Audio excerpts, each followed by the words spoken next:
കുറച്ചുനാൾ മുമ്പ് കേരളം ഏറ്റവും കൂടുതൽ ചർച്ച ചെയ്തതാണ് മുഖ്യമന്ത്രിയും മന്ത്രിമാരും സഞ്ചരിച്ച നവകേരള ബസ്. മന്ത്രിസഭയേക്കാൾ എല്ലാ മണ്ഡലത്തിലും ശ്രദ്ധ നേടിയത് നവകേരള ബസ്സാണ്. ബസ്സിനെ കുറിച്ചുള്ള ചർച്ചകൾ ഇപ്പോഴും അവസാനിച്ചിട്ടില്ല. നവകേരള ബസ് ഇപ്പോൾ എവിടെയാണെന്ന് നമുക്ക് നോക്കാം.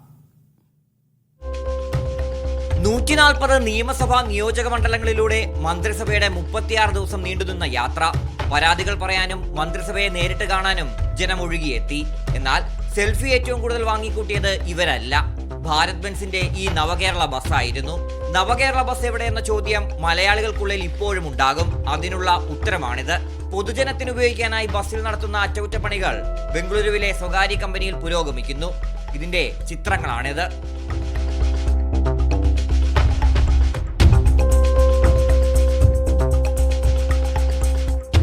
നവകേരള പര്യടനത്തിനായി 1.05 കോടി മുടക്കിയാണ് ബസ് പുറത്തിറക്കിയത്.